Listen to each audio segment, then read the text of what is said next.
We're gonna get going here, guys. Until they get their driver's license. That's Well, the MC Ride program. yes, which Good morning. is very cool. Will you turn that on? Good morning. I'd like to call the village board meeting for a special meeting for a budget workshop on Saturday, March 16, 2019 to order with roll call, please. Kraus? Here. McAlpine? Here. Weinhammer? Here. Cavelli? Here. Kostler? Here. Betts? Here. Please join me in the Pledge of Allegiance. I pledge allegiance to the flag of the United States of America and to the republic for which it stands, one nation, under God, indivisible, with liberty and justice for all.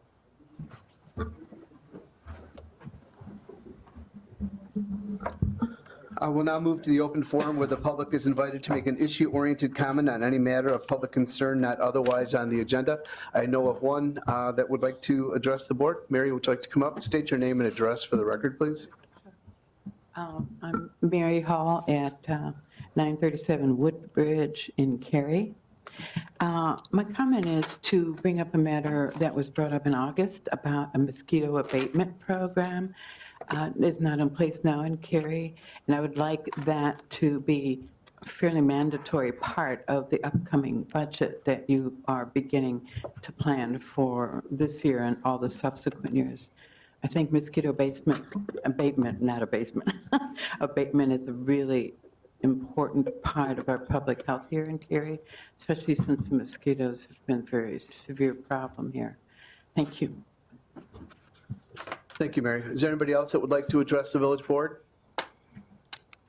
And two, I talked to Mary before the meeting, just so the village board is aware. We don't have mosquito abatement costs within the budget right now. I did relay that to Mary, and that's certainly something that we could discuss today if the village board would want to discuss that or contemplate over the next several weeks before we consider the budget for approval on April 2nd. Hello, board. Good morning. Happy Saturday. Thanks for being here. So speaking about the mosquito abatement, one of the things... Name, please, for the record. My name? David Chapman. One N. He's writing it down. When the township we do have a mosquito abatement in the township. And what we do with the company is we try and coordinate that it's on the same day that they're doing Cary, Fox River Grove, Crystal Lake, so that we can get the same coverage on the same day. So that's just something to be aware of. If the village does go back to doing mosquito abatement, that's something that we'd look forward on the township to coordinating with you so that it's all has the most effect. The other thing I'd like you to talk about for the 2019 year is the white topping. Pick a small spot. This is a program IDOT approved road material that substitutes asphalt for a thin concrete layer.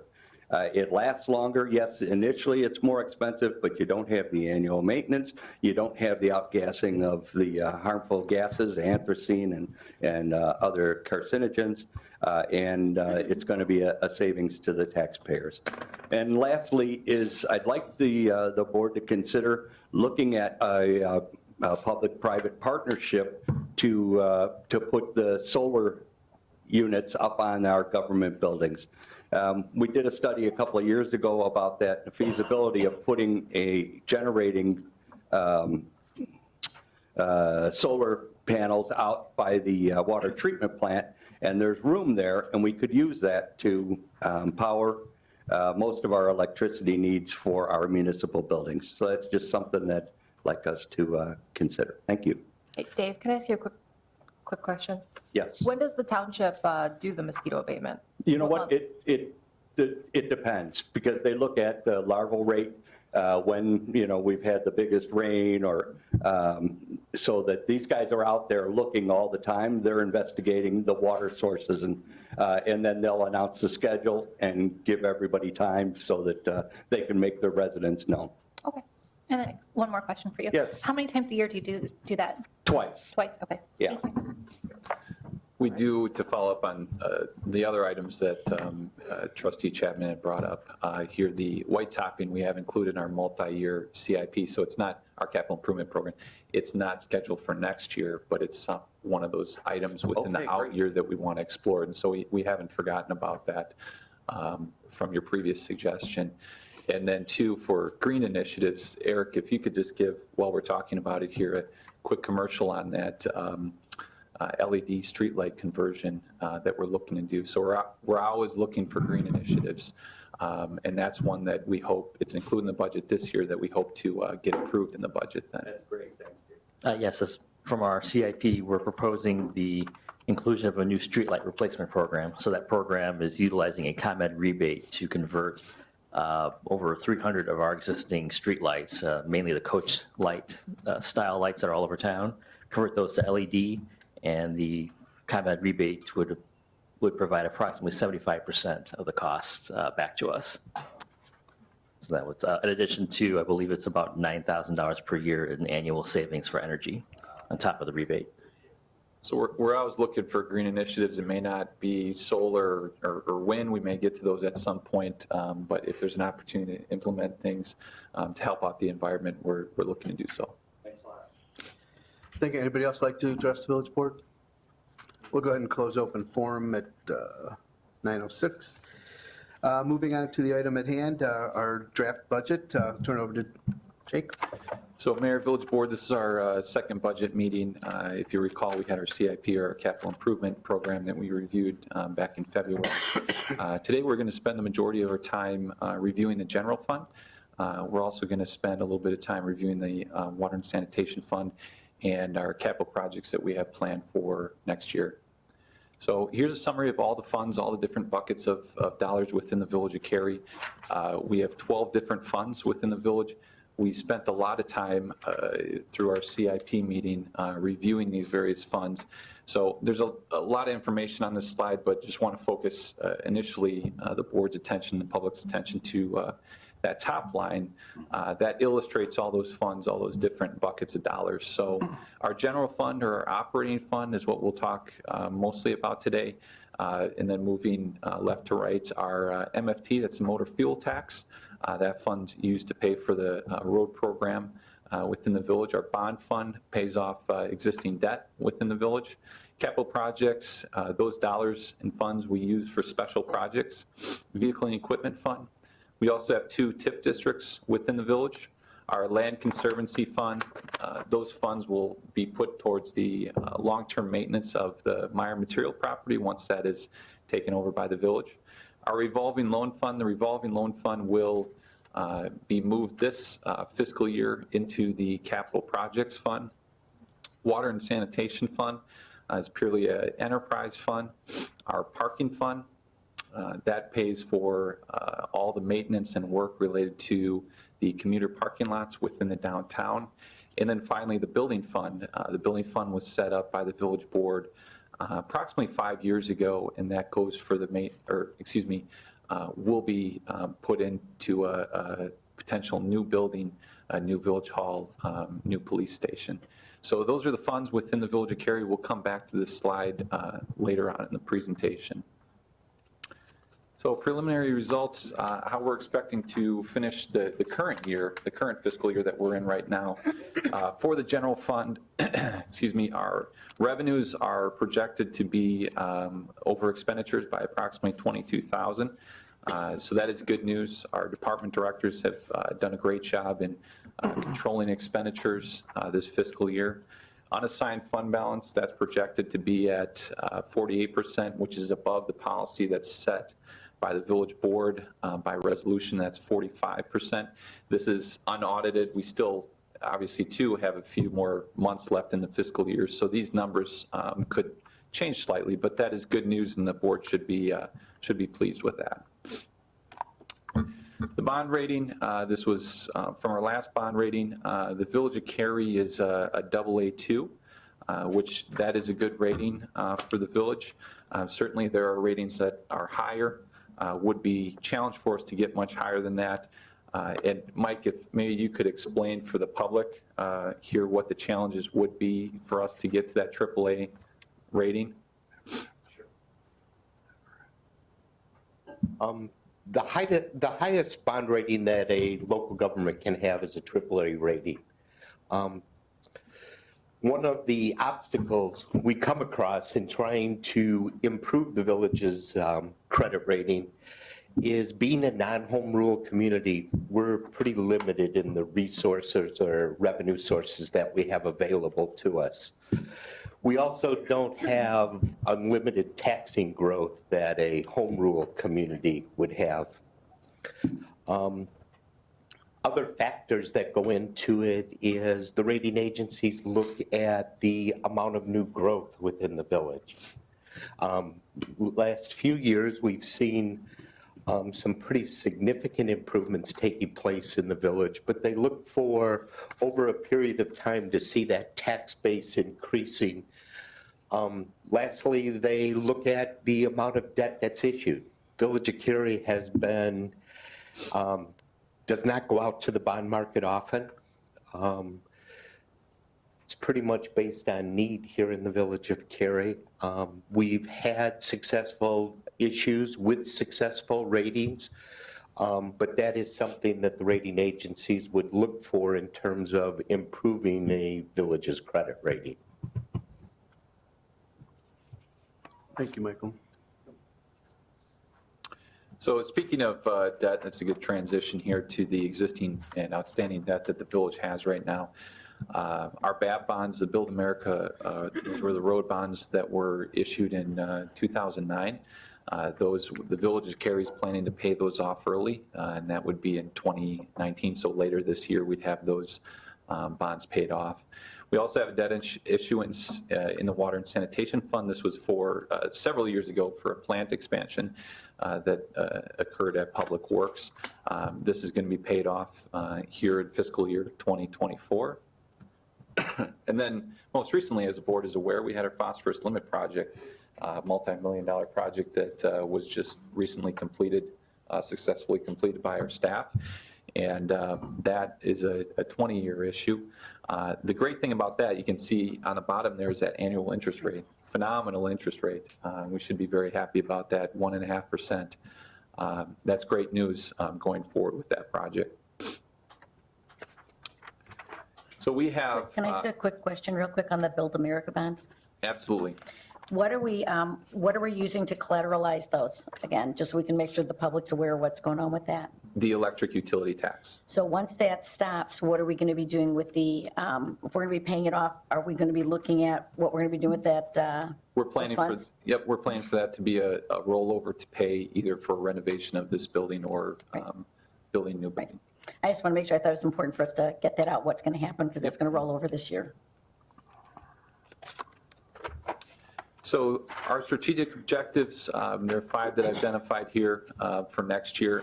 Obviously, budgeting is very important within the Village of Cary. We want to pass a balanced budget for this year. We also want to improve our CIP. That's our vision, our long-term vision for projects within the village. We need to exercise budget discipline throughout the fiscal year. Fees, we need to talk about fees. Staff have all been informed that I would like them to look at our fees. Not only for this isn't just a raise fees, this is, are fees too high? Are some too low? We need to look at development, parking, liquor license, police. And then finally, explore additional funding sources to increase our general fund revenues and CIP revenues. We've identified 2 in here, the natural gas utility tax, which we've talked to the board previously about, and then a vehicle sticker. It's not fun to talk about new taxes. It's distasteful, I think, to talk about new taxes.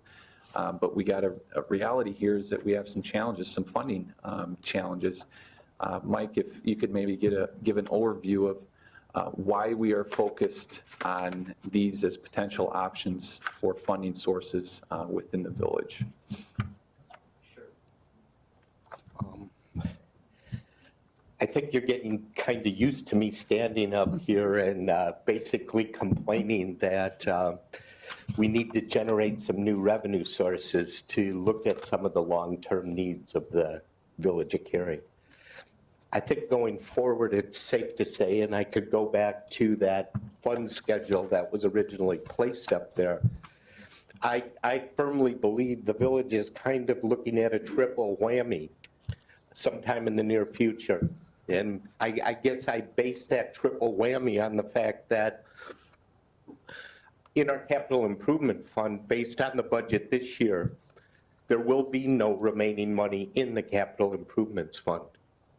We've adopted a 5-year capital improvement program, which probably at a minimum would require $1 million a year just in ongoing projects that we tackle. The second one that we have is the fact of, in our road program, we've had the discussions before that the village really needs over $1 million a year to continue to pave the village's streets and maintain them at the standard that we presently have them at. At the present time, we only receive about $500,000, maybe a little less, of MFT funds. So in order to actually do $1 million worth of road work, we would need to come up with an additional $500,000 from somewhere. $500,000 is a lot of new revenue for the village of Cary. The last thing that we have out there is, I'm a little concerned in the near future of figuring out a way to pay for the village's rolling stock. The trucks that plow the streets, the tractors and the like, in the past, that equipment was pretty much funded by the money we received from Meyer Material. Those funds are no longer coming to the village of Cary. I believe at the end of this year, we're projecting about $890,000 remaining in there. On average, we'd probably spend $300,000 to $400,000 a year on new equipment. So 2 years down the road, we're going to have to look at the fact of what are we going to use to pay for those trucks? I believe one of those new, or a brand new snowplow, brand new truck is probably over $150,000 a year. 230, 200, $200,000 to $300,000. Take one of those trucks, dump it into the operating budget, and that's a big number for the village to obtain. And I think, and I'd be more than happy to talk about it. This is something that we've been kicking around here for, I believe, at least the last 3 or 4 years. I guess I have not been shy in saying that it's something we need to take a look at. But when I saw the budget being put together this year and I saw that we were drawing down the capital projects fund, there's no more money sitting out there that we can throw at some of these projects going forward. And I guarantee you there will need to be projects done on an annual basis. Thank you. So we bring that up just to have open discussions. We want to talk openly with the village board about it. We have to work the problem together. We don't want to get to the point when it's too late. We're getting closer to that, but we're going to have to make some tough decisions. I see that coming in near term. Another significant priority and objective for us is economic development. Cary's no different than any other Chicagoland community here. I was pushing for economic development. We're trying to control what we can control within our house, under our roof, and the biggest project that we have right now that we're close to finalizing is that UDO to modernize our ordinances. We're expecting that to be approved within the next few months. Working with CMAP, that's an ongoing project here to explore land use options for that Route 31 corridor. We need to continue to evaluate underutilized land in and around Cary. And then finally, work with our ED task force, engage them within our business community. Infrastructure, we've got a lot of phenomenal projects coming up here this next year, a lot of public-facing projects. The first one, we'll be working to hire an architect to complete a space needs at Village Hall and Police Station, and do a facility evaluation, site evaluation, so that the village is able to make informed decisions about what we do for the long-term building, both for Village Hall and police. We want to follow our CIP priorities that are established by the village board. And then finally, we've got 3 great projects coming forward here. The Metro project, 3 Oaks Road project that will happen this year, and then our Eastern Regional Lift Station. So Eric, if you could give a quick update on the 3 Oaks Road schedule for the village board. Certainly. As the board's aware, we've been talking a lot about this project over the last several years. Three Oaks Road would be resurfaced between Silver Lake Road and South Rawson Bridge, include new signals at the high school entrance at First Street, as well as a little lane widening to add additional turn lane out of the school to help alleviate that dismissal congestion, and new bike path extensions and widenings. That project was funded in part by a Surface Transportation Program federal grant of $1.5 million, and we also received a State Highway Safety Improvement Program grant of $90,000. So in all, that project was funded substantially by the federal grant.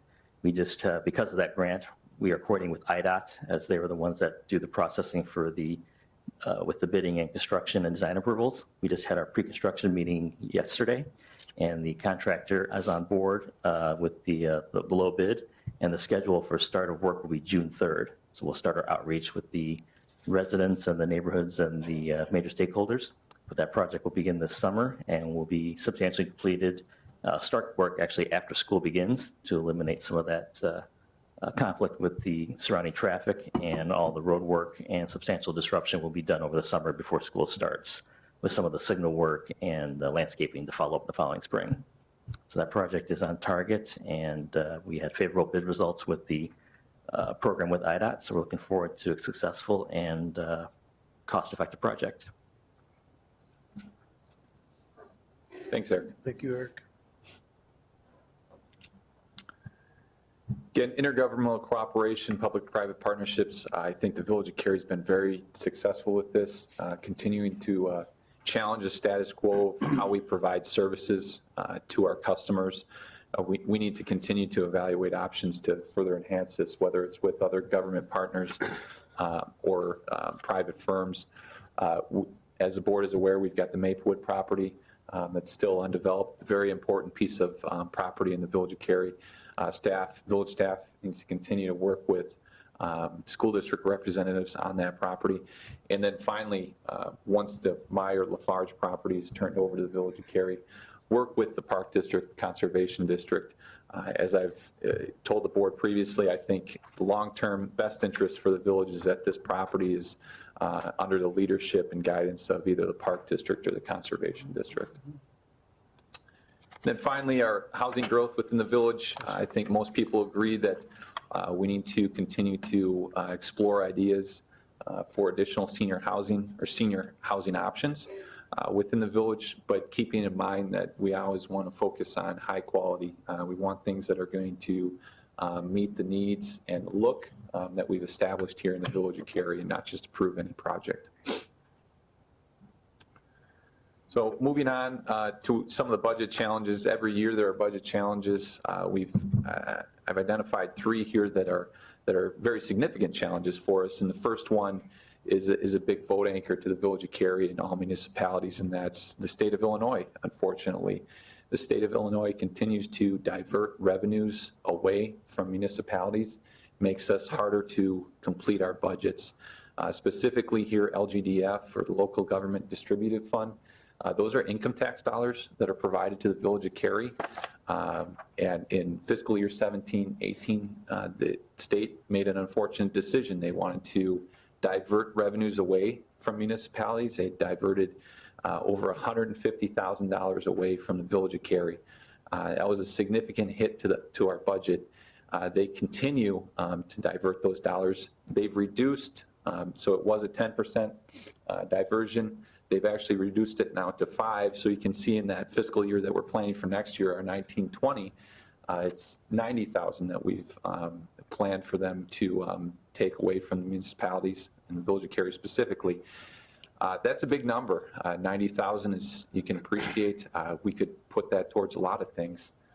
We've already heard residents wanting to do certain things that we could put those dollars towards, or that's even a full-time staff member right there. So that has made our jobs much more difficult in putting together this budget.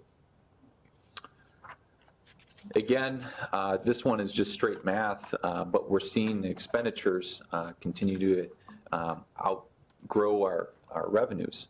Our big three, the property tax, income tax, and sales tax, those are generally flat, and I'll show the board that here in a few minutes.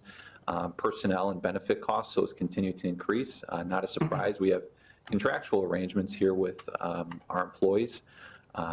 We have pensions to pay, health insurance. Those go up every year. Personnel costs, and this isn't unique to Cary. That's the same with most other municipalities. They're going to make up the majority of the budget. We talked about this a little bit earlier. This was a slide that we reviewed with the village board during our CIP presentation back in February. But we have an underfunded CIP that's going to make it challenging not only for this year, but future budgets to put together. Mike had mentioned earlier just the capital projects fund, vehicle and equipment, and MFT. Those are the areas that we're most concerned about.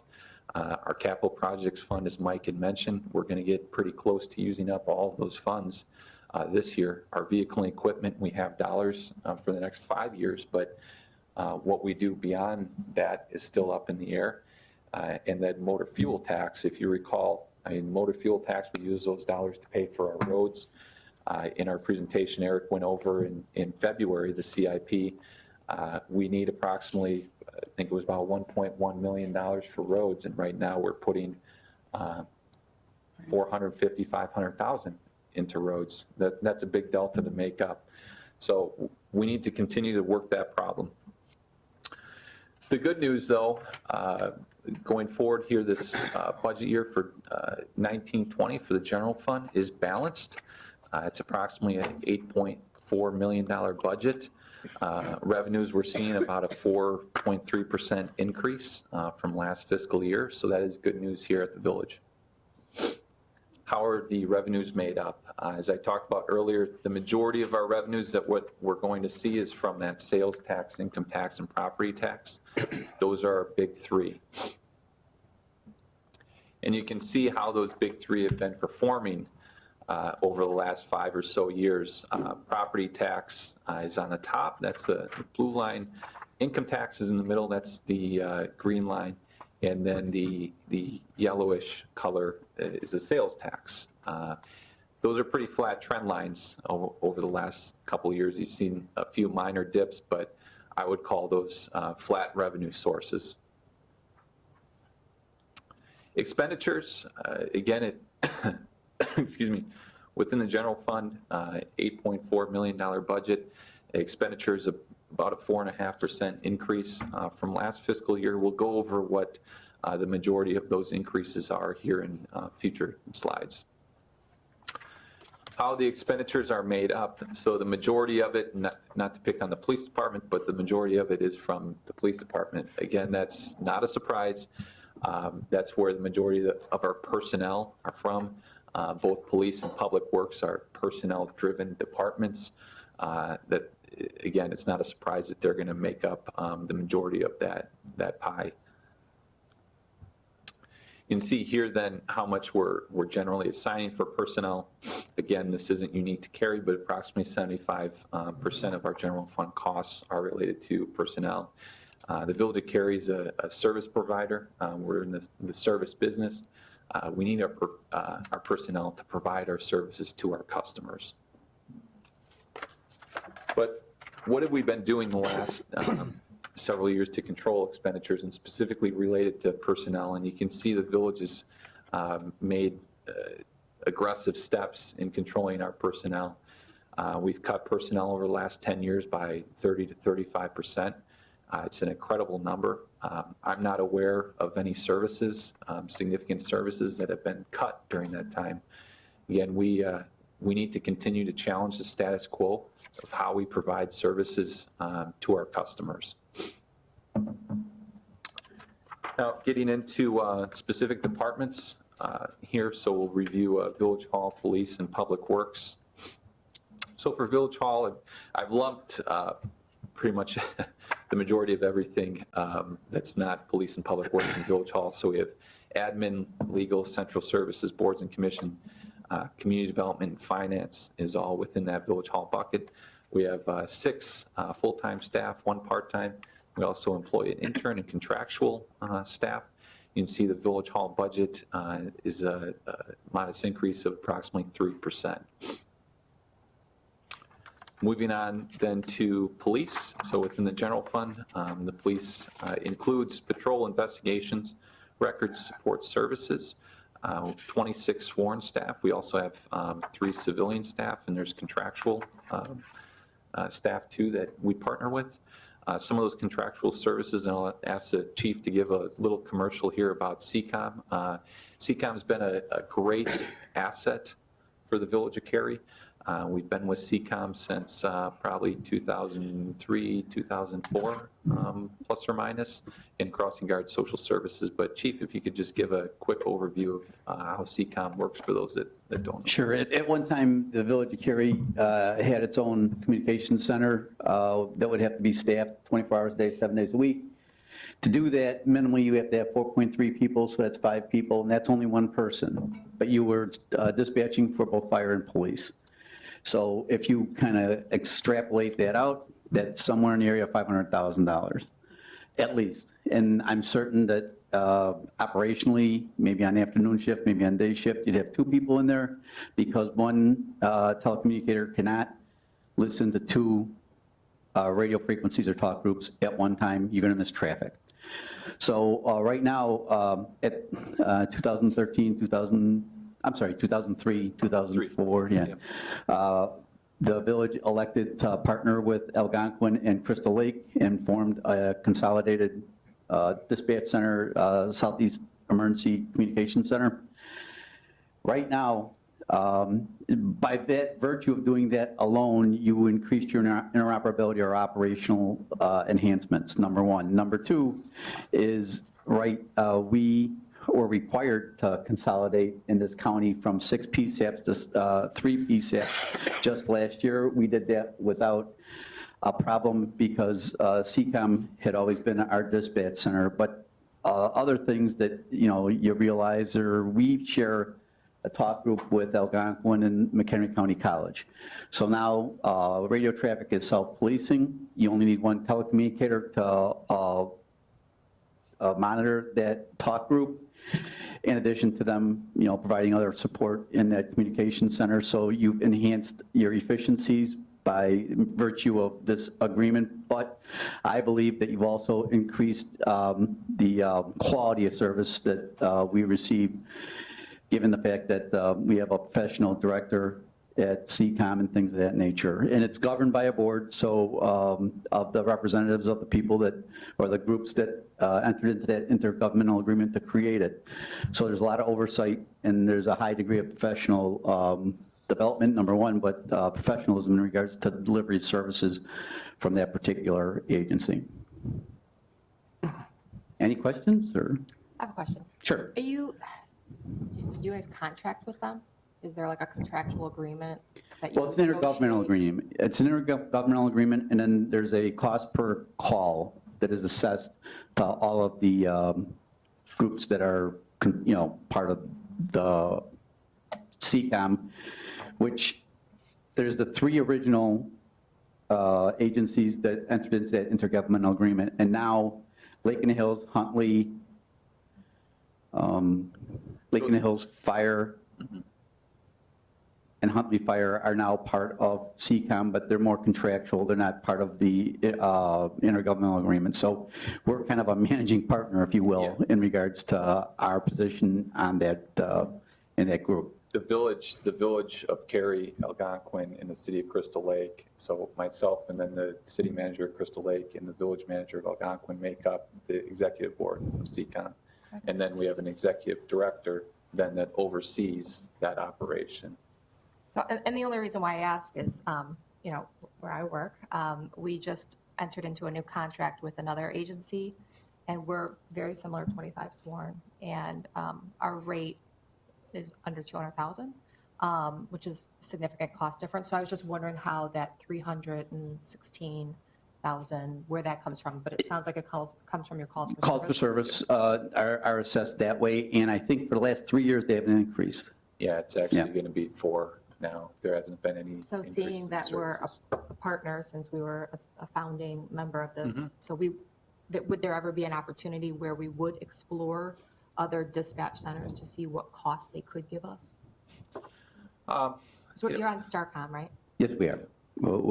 And the majority of agencies in McHenry County, with the exception of Crystal Lake Police, Crystal Lake Park District Police, and Lakewood Police are all on Starcom. Those 3 agencies are still on a VHF radio frequency. But yeah, Starcom makes it very easy to migrate to a different dispatch center. That's both the benefit and the liability of going to something like that, because it makes it so easy to do exactly what you said. Yeah, I'd say CCOM it's been a great win for the Village of Cary. I know that there's been other centers that have been formed here, and I think that we need to watch and see how they perform, how they work. If we're talking about other agencies, I've also had experience in another agency, and I think there's a break point in regards to costs that are assessed versus agencies that might offer very attractive costs, but they can't be sustained. And I can tell you that this entity, CCOM, has done a very good job of, number one, sustaining it. It's been, there's some longevity to that, number one. But number two, I can tell you I'm a representative for our ETSB. Jason Kern is on the ETSB board. And we get significant support from the ETSB, and we put in for a number of different grants because of this consolidation, that we're able to offset those costs from our operations and equipment, mostly procurement, to ensure that we have that interoperability. And who knows what happens in the future in terms of going from 3 PSAPs to whatever. That's what was my next question is do you know if the county overall is exploring any sort of regional dispatch center where? Right now, it's not been discussed. We just went from 6 to 3. Okay. So I think that we're still trying to, NEARCOM was the new entity that was developed. The county and CCOM have been entities that have provided communication services, for a long time. And I think what we have to do is just see how things shake out. We've only been consolidated for a couple years. We're watching. Yeah. Well, if you remember, the previous governor mandated that the call centers go, Yeah. the consolidations, so. In this particular county, because we had one ETSB, I think in Lake County you have 19, but we had one ETSB, and because we had one ETSB, the state statute required that we reduce by 50%. I had a couple questions Sure. for CCOM too, and I don't really have an issue with CCOM.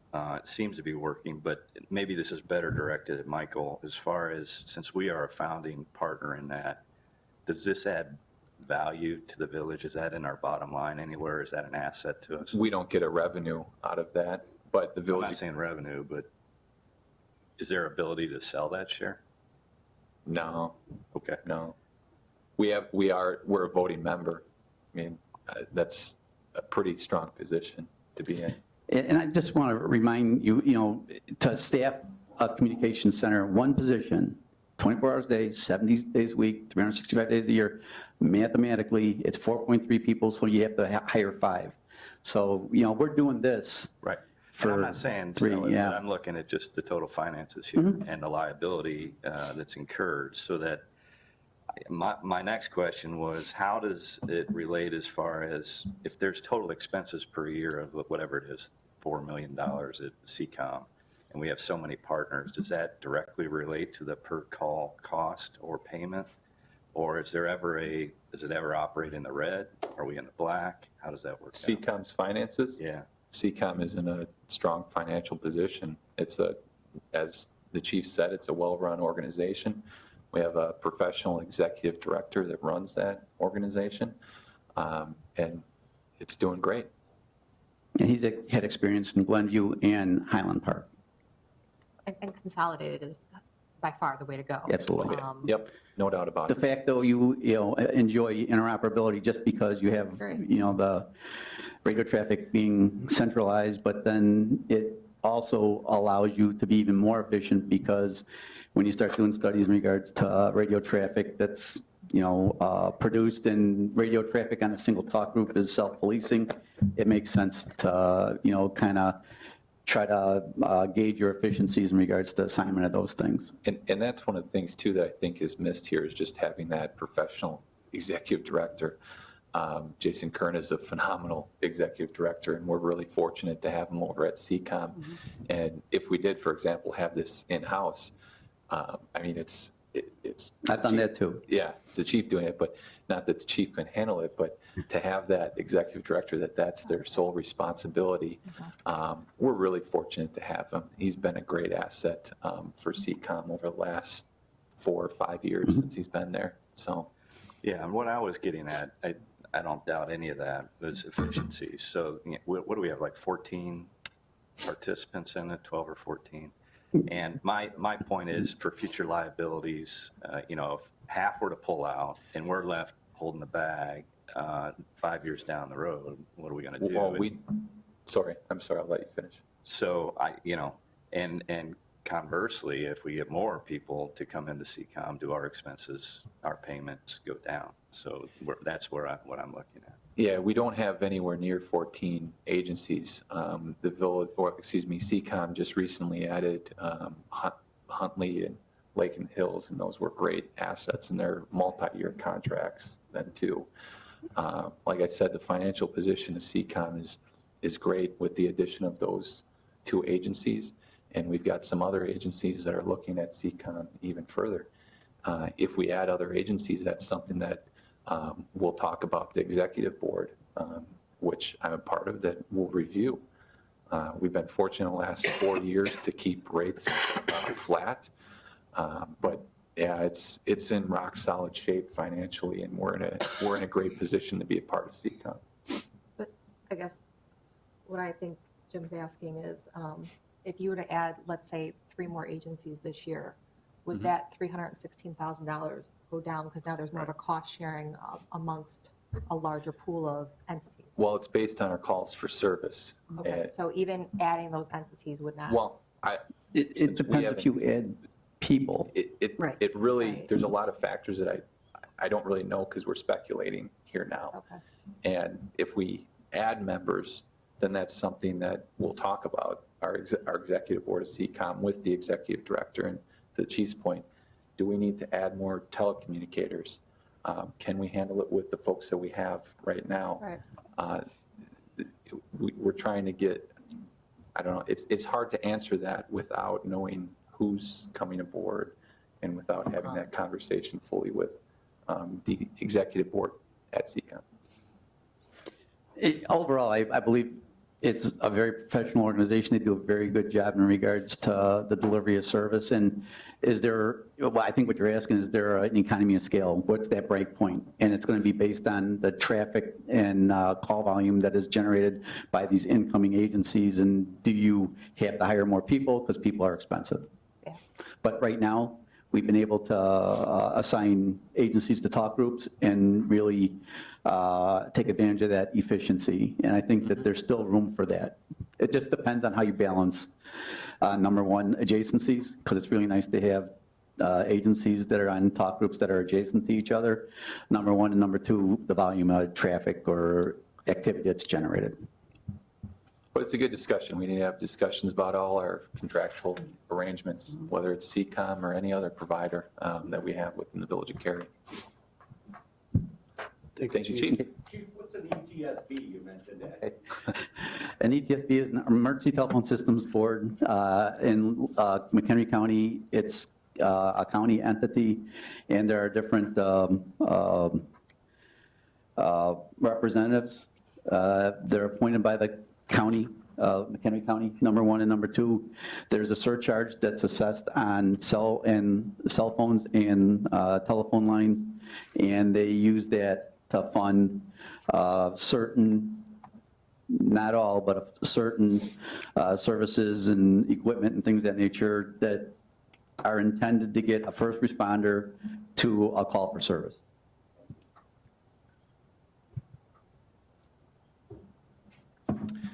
Go ahead, Jim. So good discussion. And then continuing on here with the police department budget, you can see over the last 5 years how PD has trended. The chief has done a good job at controlling expenditures. Obviously, he's got a union contract over there, and that impacts some of the increases that you're going to see in the budget year over year. This current fiscal year, this is where we're seeing the majority of the increases aside from the union contract, but there's 3 items I wanted to identify. Sworn officer wages, there's a slight increase in wages. We're planning to fill a vacant patrol officer position. We had a patrol officer leave approximately a year and a half ago. We're planning to fill that position this year. We're also expecting maybe 1 or 2 retirements within the police department this year. CCOM, we touched on that earlier. The CCOM payment, it's not going up at all. This is just moving the portion of the payment that was within the capital projects fund all into the general fund. It all should be in the general fund for a CCOM payment. So the total payment for CCOM next year is $316,000. Police pension fund contribution, this increases, it's not a surprise, I'm sure, to the village board. Each year, we're at this year at $890,000 is the village's contribution. I would expect that to continue to increase next year as well. So those 3 items, the wage category, our CCOM payment of moving those dollars from general fund to capital projects, and then also that police pension fund contribution, that primarily makes up the increases within the police department in the general fund. Now moving on to Public Works. Public Works, again, within the general fund, we're specifically looking at here, Public Works is made up of streets, forestry, fleet, facilities, engineering. There's 12 full-time staff that are coming out of the general fund. They also have seasonal staff that help supplement the services that we provide to our residents, and then numerous contractors that we engage. So Public Works budget, you can see how it's vacillated throughout the last 5 years. There's a slight increase this year. Again, Eric has contractual arrangements with the majority of his Public Works staff. So that's part of the increase, and then a lot of the other increase that we're seeing in there is salt. Salt and chemicals for winter. I think as everyone knows, we've had a hard winter this year, and it's been hard on our budget too. So that will be used to get our salt storage back up to where we want it to be. Municipal partnering, Eric, if you could just give a quick commercial here for the public, how we always strive to work with our fellow partners. Eric has done a great job in leading the MPI program throughout McHenry County and trying to expand that in any way that we can find. Certainly.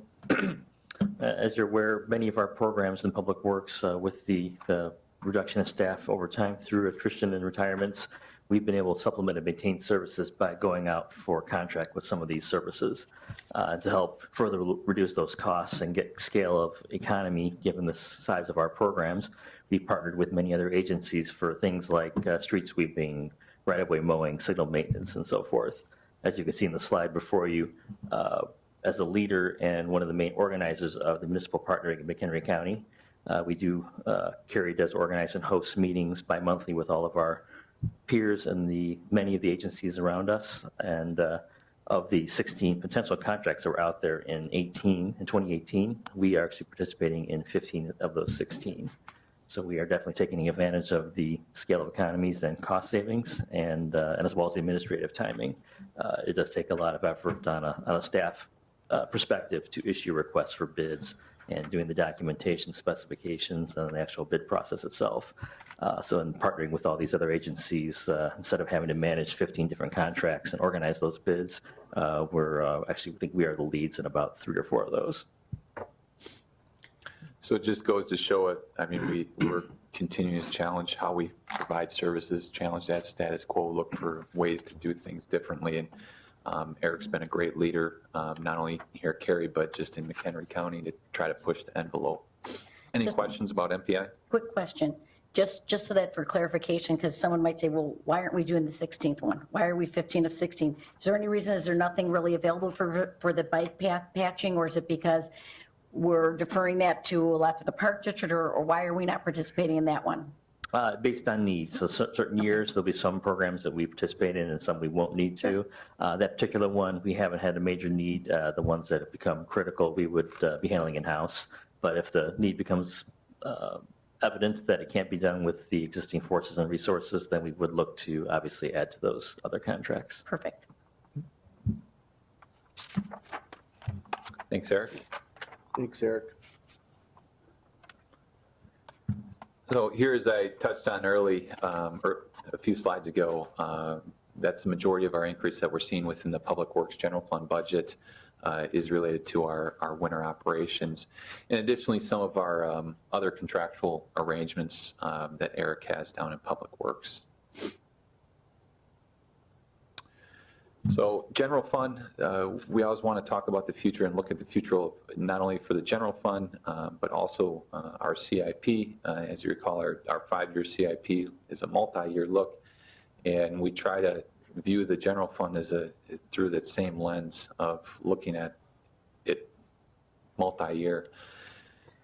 You can see we've had to make numerous cuts the last few years. It's pretty consistent of cut, cut, cut, cut.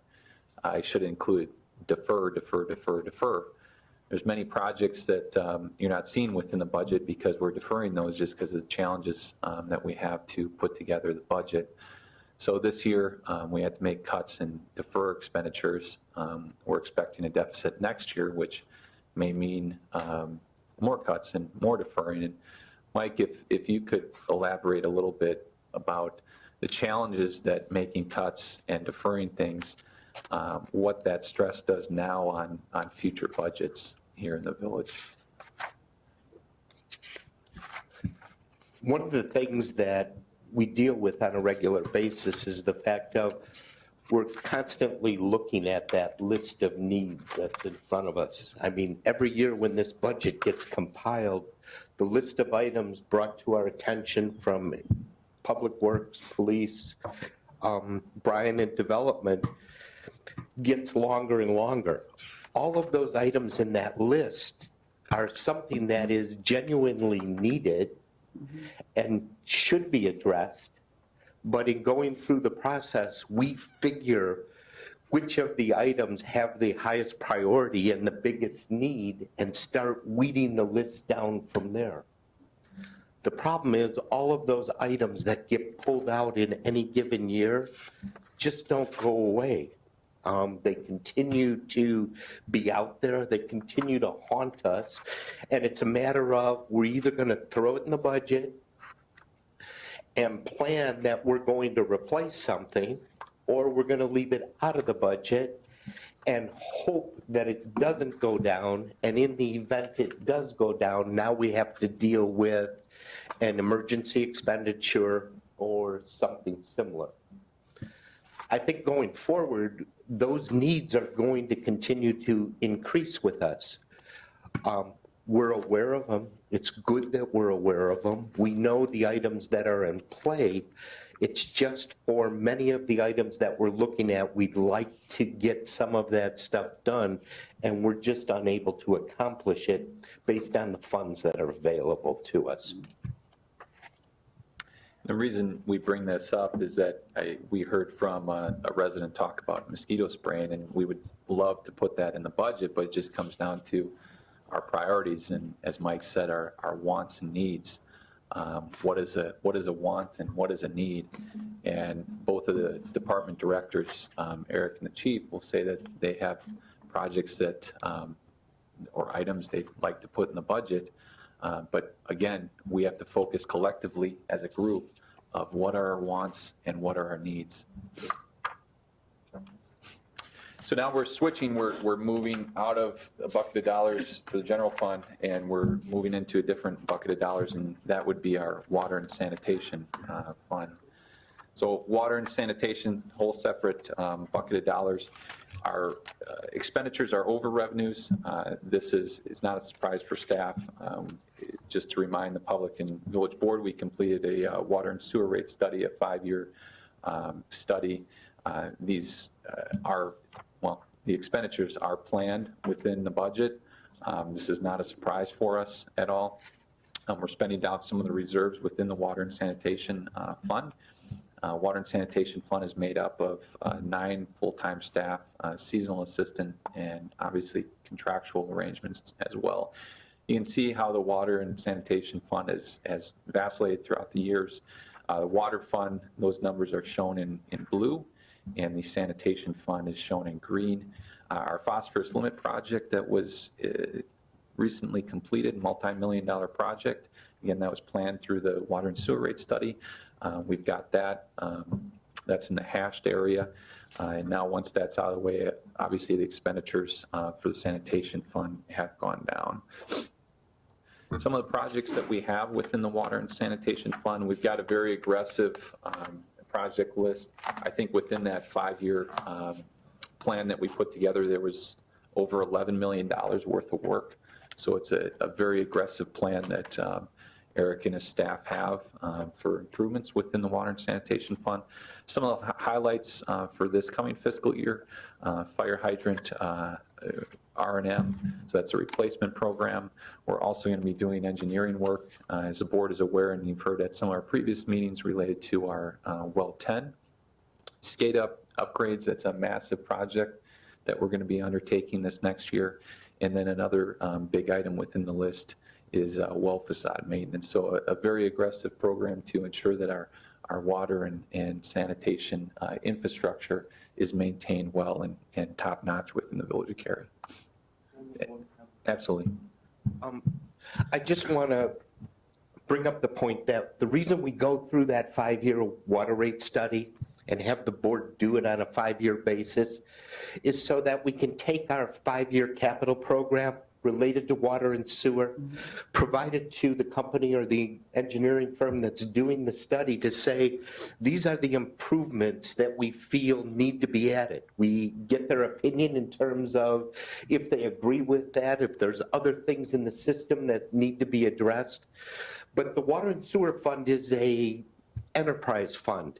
It's treated here in the village of Cary or in any unit of local government as a separate business. Therefore, we want to keep all of the expenses and all of the revenue within the Water and Sewer Fund. By going through that 5-year water rate study, it virtually guarantees the residents who live here in the village of Cary that we have the money on hand to make the improvements that are needed related to water and sewer services. So that's why we go through that every 5 years. I think it's important, and it's the only way that we can really guarantee that we'll have adequate funding in order to make the system improvements that are needed. Yeah, that's a great point, Mike. And we want to make sure, too, our residents aren't paying too much. We also want to make sure that they're paying enough, those so that we complete all these important improvements that we have planned. I think it is. Last point is the fact that Village of Cary has probably one of the lowest water and sewer rates of any of our neighbors around here. So I think we've been doing a good job of managing that cost for the resident. That's coming from a Crystal Lake resident, too, by the way. And then I just have a quick question. How often do the fire hydrants need to be replaced? I know it's for replacement and maintenance, but what is the life expectancy of a fire hydrant?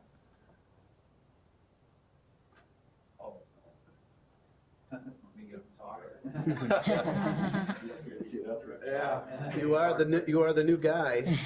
Been in the business 40 years, hydrants can last 40 years. Depends on the maintenance of them, depends on the style. The newer ones that we're putting in, they should last 40 to 50 years in my opinion, if they're maintenance done. We have some older hydrants. I think we have 2,000 hydrants in our system. I want to say older, these hydrants were put in the, let's say the 40s, 50s. We can't get, they're still operational. They still will work. They still would put out a fire if necessary. But when they start to have problems like the main stems break, we cannot get repair parts. We can have them manufactured, but it's cheaper. We can buy to replace the internals for, let's say, $2,000. Or, to be fair, $1,500. We can buy a whole new hydrant for $2,100. And we can put it in ourselves. And so it'd be better to, just replace these old hydrants because the parts are just, and then they may fail. And we don't want to find out a failed hydrant when a fireman is trying to use it for an emergency. But typically the new ones we've put in 50 years. We have a pretty good maintenance program. We're out, we check our hydrants. We have our hands on all 2,000 hydrants once a year, minimum. And we have an aggressive maintenance program. So So I hope that answers your question. It does. Thank you. Thanks, John. Good question. Any other questions? So transitioning now to a separate bucket of dollars, our capital projects fund, which we spent time on during our CIP presentation in February. These are the projects that we have planned here for 1920, so next fiscal year. We have a significant amount of building maintenance that's planned. It's not only here at Village Hall, but I think the majority of that's Public Works. MSI replacement, that's for our archaic system that we have. Our PD regional training facility, you heard from the chief during our CIP presentation about that. And then Meyer Lake facility maintenance and expenditure items. So to pay for those, they're coming out of the capital projects fund, but there's a transfer coming from the Land Conservancy Fund to the capital projects fund. IT equipment, road repair and maintenance, our UDO, this is probably I guess a final cost for the UDO, flood mitigation work, engineering design services, street sign replacement, that's the final year of that program, tree replacements, and then the LED streetlight replacement program that Eric talked about earlier. So total expenditures of approximately $1.2 million is what's planned for capital projects next year. And Jake, just a quick question. So that's the same area where after this year, there's going to be no money in that area? Yeah, there may be a couple $100,000, but we're getting pretty close to zero. Yeah. Okay. So I guess one of the things I would be more curious to learn about would be the regional training facility and what we're getting out of that $100,000. Chief, if you could just give a little overview again about that regional training facility and what we're looking at there. The problem that was identified was that there are a number of agencies within McHenry County that don't have a long-term solution to firearms training, for sure. The Village of Cary, the police department shoots at the Meyer Material Quarry. They allow us to do that. We don't know for how much longer. In addition, when we do shoot out there, we generally generate some calls because people hear gunshots. Same thing happens with Algonquin when they shoot out there. And I'm not generating, when we go out there, we don't generate calls just in Cary, but we're generating calls that are complaints in Lake in the Hills and Algonquin. Lake in the Hills, for example, uses, I think, St. Charles or Batavia range to shoot. The Sheriff's Office has a range on Heartland Road that's an outdoor range solely. In fact, Algonquin and Cary are both just outdoor ranges. We do have an agreement with the Village of Lake Zurich to use that indoor range occasionally.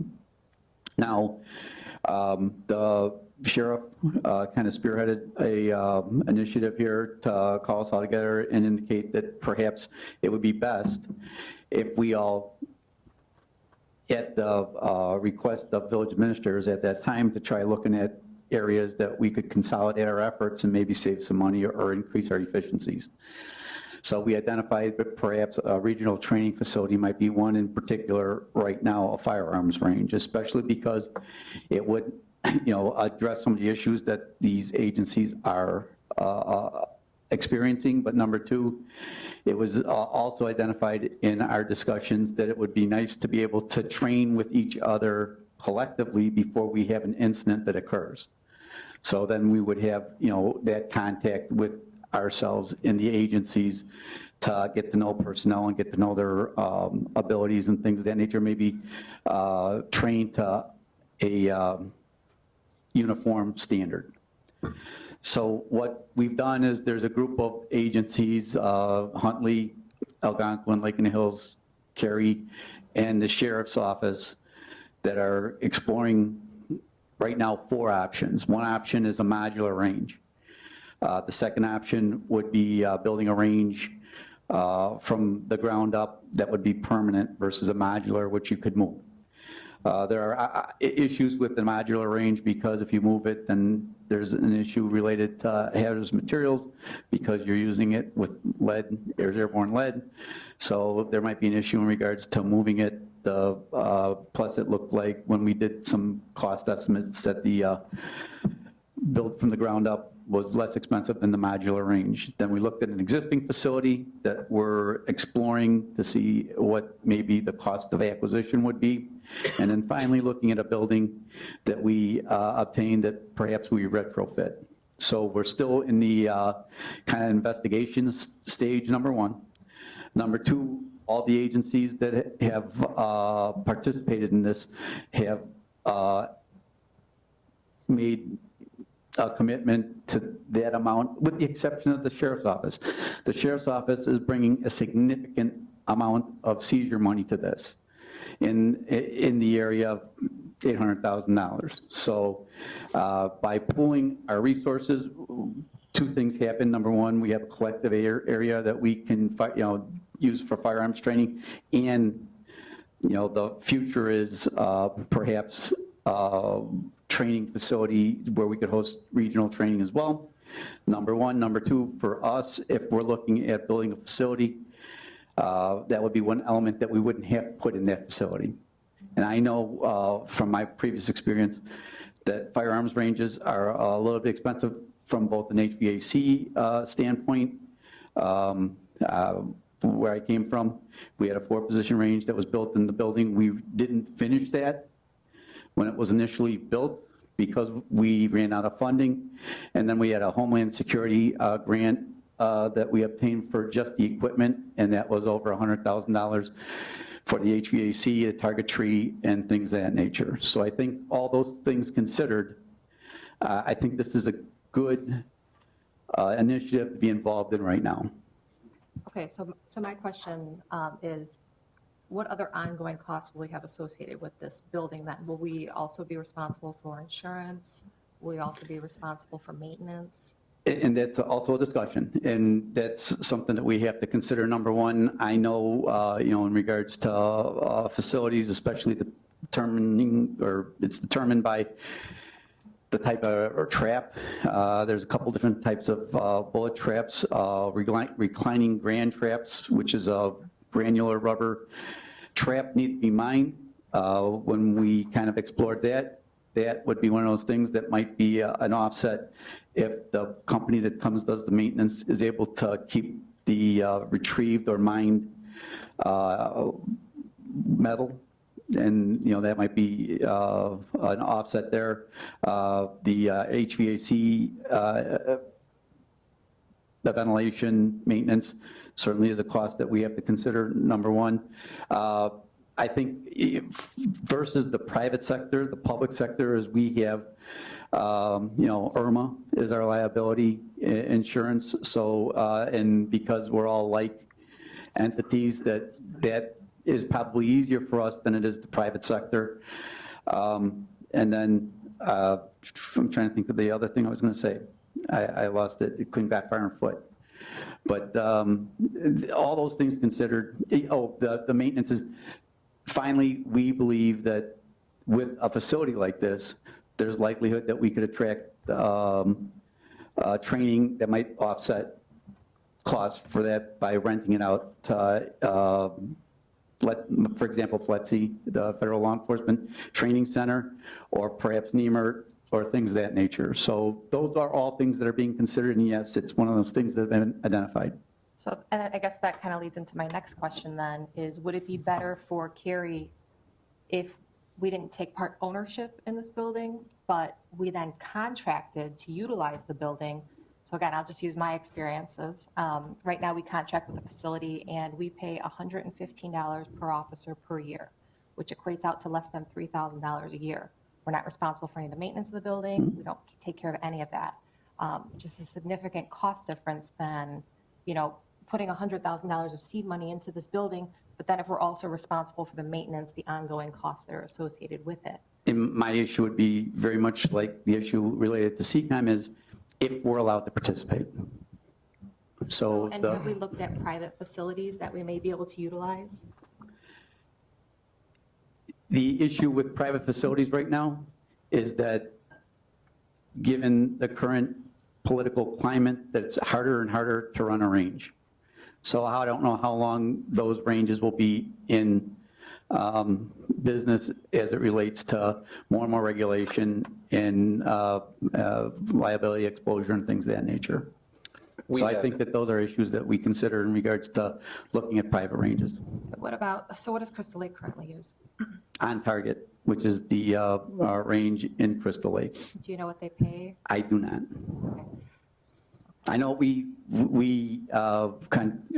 signed an agreement with Lake Zurich, and it's $500 a year, but it's only limited, you know, and so, and they had to do that. See, that's the other part of this equation, is if you use federal money to do something like that, then you have to allow other entities in, but you can charge them, but it has to be reasonable in regards to maintenance and things of that nature. So, because there was a federal Homeland Security grant in Lake Zurich, they have to allow you in. In this particular instance, because there's no federal money, there's no requirement for them to allow any non-participating entity to participate. Sure, I guess. I have right now identified this as an opportunity here for the Village of Cary. There's still, like what you're asking, these are good questions, Trustee Cavalli, and I'm still waiting for some information, which Chief is still doing some fact gathering here. Yes. This is ongoing. So this is not guaranteed that we're going to spend these dollars at all, but I see this as a potential opportunity. And as more information is gathered throughout the process, the chief will report back to me and we'll have conversations about it.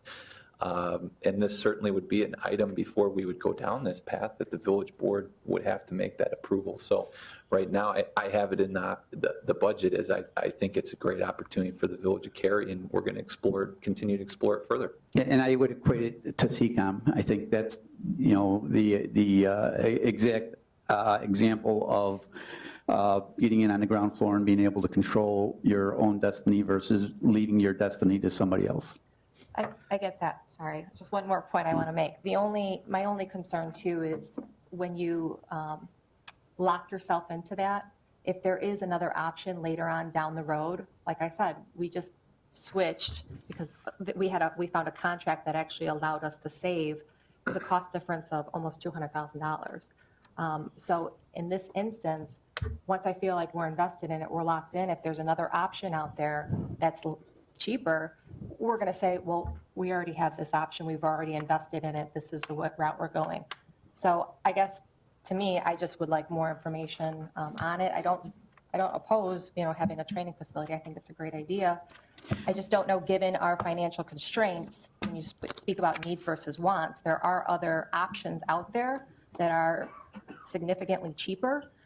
With that $100,000, when you talk about the mosquito abatement and some other programs, that could go maybe even toward that. So, and I'm not saying it should necessarily, but I'm just throwing it out there, some different options. Yeah, and we look at it as a safety issue, right? Your proficiency in regards to firearms training is an officer safety issue, number one. And number two, because the sheriff's department has indicated that they would commit significant money to this, that is, you know, your $100,000 versus $800,000, that's a significant synergy in regards to funding. I would hope that if, for whatever reason, if we didn't enter in with this $100,000, that the sheriff's office would allow us to contract with them and say, okay, what would you charge per officer per year to use your facility? Again, what I'm accustomed to, what I'm used to is $115 per year per officer, $3,000, significant cost difference. And again, we're not responsible for any of the maintenance fees that go associated with that facility. Until you can't, you know, you have access to that any longer, and then you have to find another area where this is guaranteed. And we So have you're other alternatives that we've explored. yes, and you're balancing security versus opportunity. I do have one question. Would the public be able to use this facility? At this juncture, I don't know that that's been significantly explored, but my guess would be no, because of liability exposure and things of that nature. I have a question. I'm still not clear what the 100,000 is being earmarked for. Are we just setting it aside so that maybe we can do whatever we want with it for this facility, or is this for a study? No, it's, if we decide to move forward with it, that would be a commitment to this. So that would be earmarked to build? Correct. Okay. Or purchase if it's going to be an existing structure, or retrofit, or, those 4 options that we've been exploring right now. Okay. I agree with much of what Trustee Cavelli has said, and I think she brings up a good point back to the list of needs versus wants. And what I would like to do at the end of this is maybe we could circle back and talk about some of these other programs, because I feel like the board didn't really have much input in the whole budget. And I appreciate that you streamlined it, Jake, and I know that was the intent, to make this very efficient meeting. But a lot of these things we never even discussed, and they're just being put in there. So if we could circle back and talk about. Oh, absolutely. That's why we have this meeting, is to talk about these things. Anything you want to talk about, we'll talk. If one last thing in regards to this, if I could make a point, is it's been, again, my previous experience with Lake County is this was a vision that was explored in Lake County. I believe is off of Russell Road. I believe it's where the sheriff's range is now, and there's a fire training tower there as well. And they had approached the Lake County Chiefs Association as a private-public partnership, and that died on the vine because there was no commitment to it. And I think this is a great opportunity to move forward with not only a firearms training range, but also a training facility that would serve McHenry County for a very long time. Chief, I have a question. How many times a year does each officer use the range? We have to qualify once a year, and then we try to get out 4 times a year. I can't guarantee that we get out 4 times a year because it's weather dependent and, schedule dependent and things of that nature. But that's what we try to do, is we try to do it 4 times a year, but we have to qualify once a year. But I will also tell you that that's not adequate, especially when you're talking about officer safety.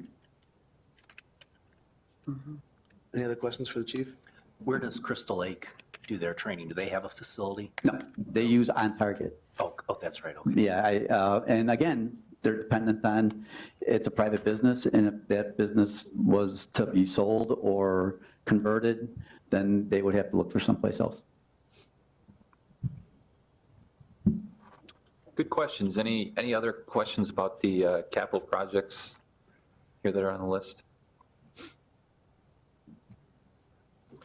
So circling back then to all funds within the Village of Cary, I encourage, again, whether it's residents or village board, to review this, ask questions. We're obviously not looking to approve the budget until April 2nd, so we've got some time. It's why we have this meeting, is to talk about all these items. Again, the majority of our time was spent on the general fund, covered a lot of the buckets of dollars within our CIP meeting.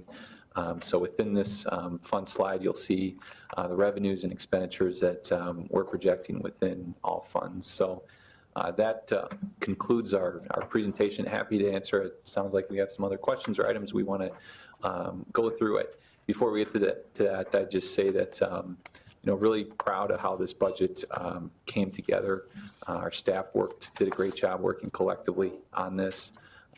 It's a tight budget. There's not a lot of bells and whistles in it. We're paying for staff, we're paying for equipment for them to do their jobs, and we're paying to keep the lights on. So again, happy to answer any questions that the village board has or go into anything in more detail. Just want to talk about McBride?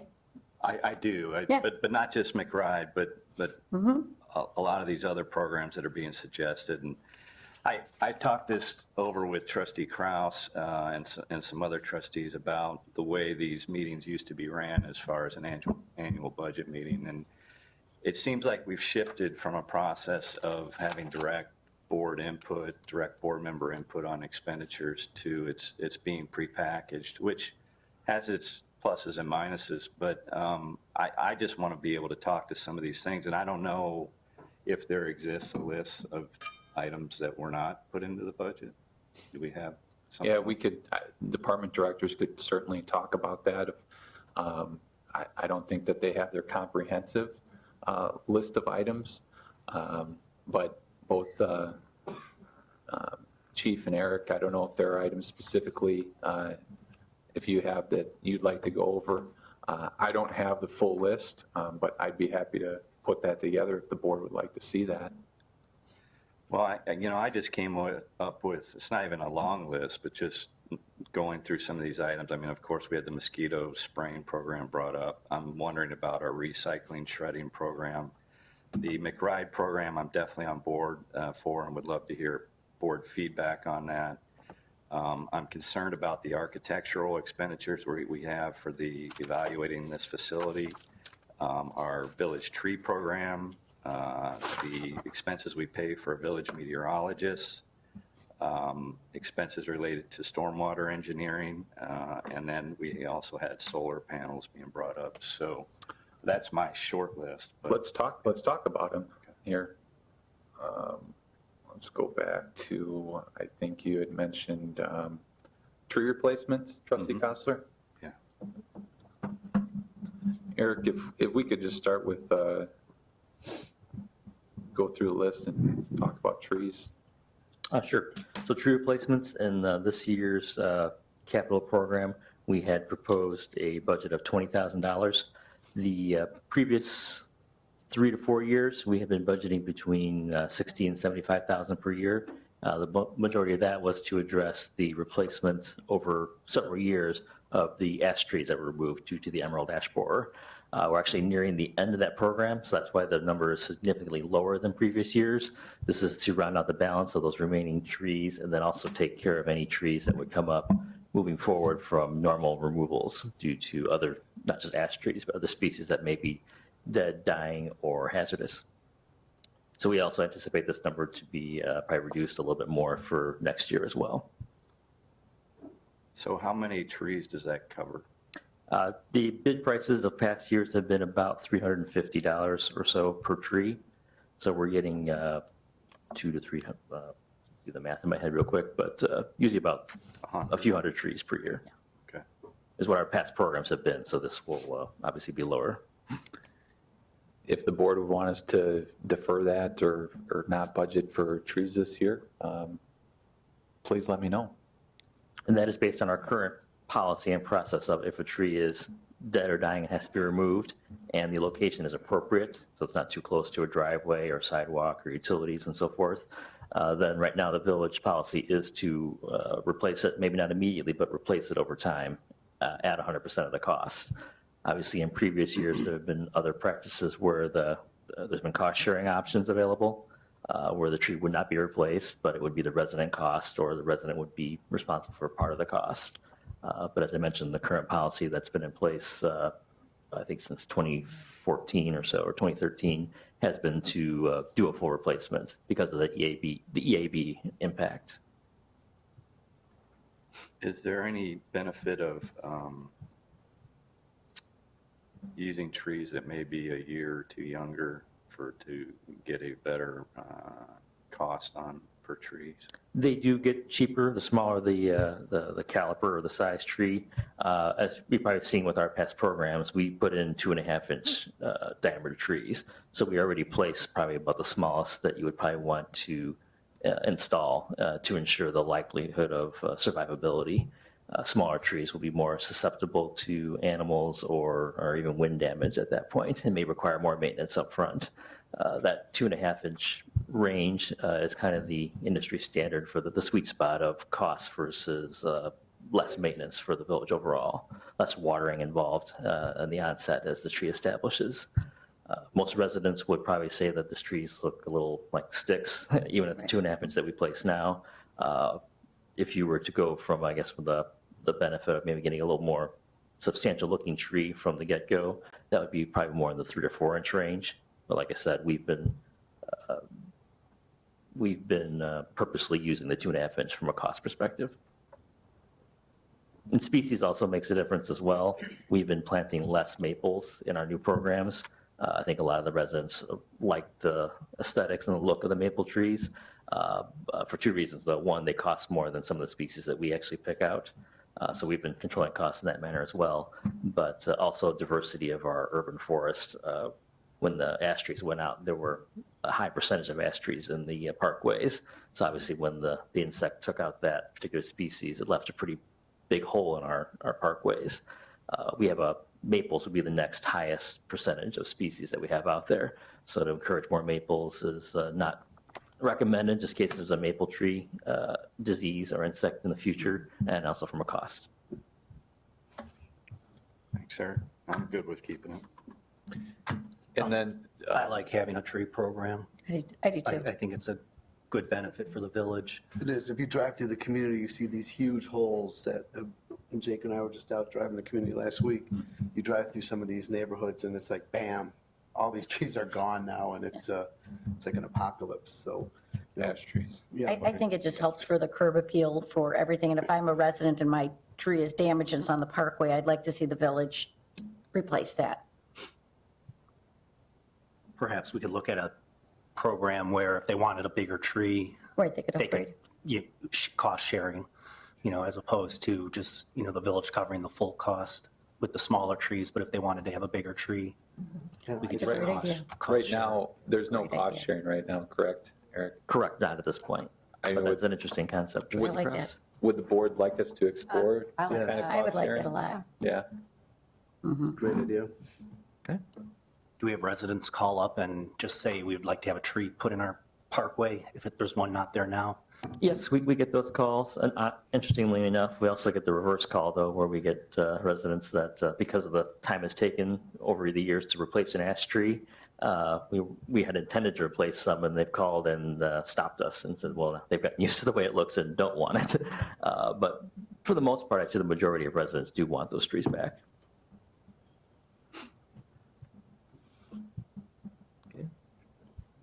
Okay, and then Hit next. trustee Coster, you mentioned solar and two? Well, maybe before we do that, I've had questions from residents concerning a recycling shredding event again, and I'm not sure if that's in this budget or not. Yes, that's one, as a general fund cost, we have been deferring and we have not brought back, just due to, I guess we viewed it as a want versus a need, but if it's something that the board is interested, there would be a cost to that, obviously. Do we have the drop-off down at the Public Works right now? We currently have electronics recycling drop-off, which is available anytime to residents through our refuse contractor advanced disposal, but we do not offer a shredding service. And that's something maybe too, I mean, our contract with Advanced Disposal is coming due this November. We could include that potentially within the RFP or the bid process and say, how much would it cost to do an annual event? Some of these companies do that annual event, and maybe we could slip that into the bid proposal here as well. Yeah, I think we should also reach out to Algonquin Township just to see, I mean, it's always a good thing just to see what's being done in the area. So we could do a partnership even with them if need be.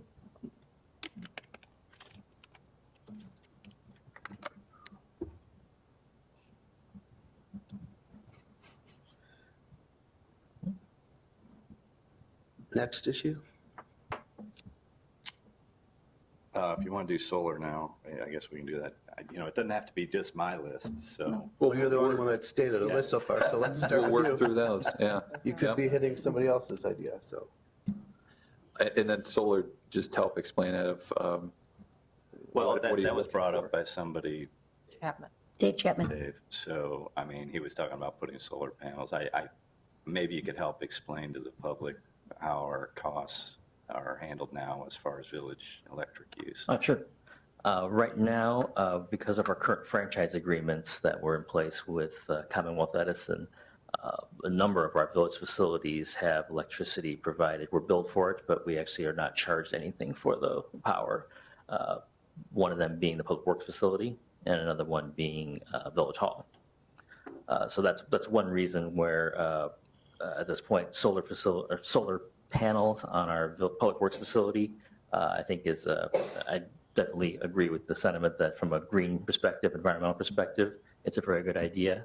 However, there still are some upfront costs, even with the grant programs. And given that we have zero electricity costs at that facility, obviously there would not be the realization of a return on that investment from the cost perspective.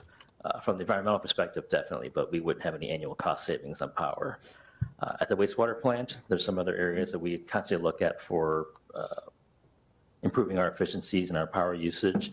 One of the benefits of our plant is uniquely situated where we have a lot of land and a lot of good design in place, and our power needs, given the volume that we treat, we have some flexibility that we're not running certain high power draw blowers, for example, for our aeration basins.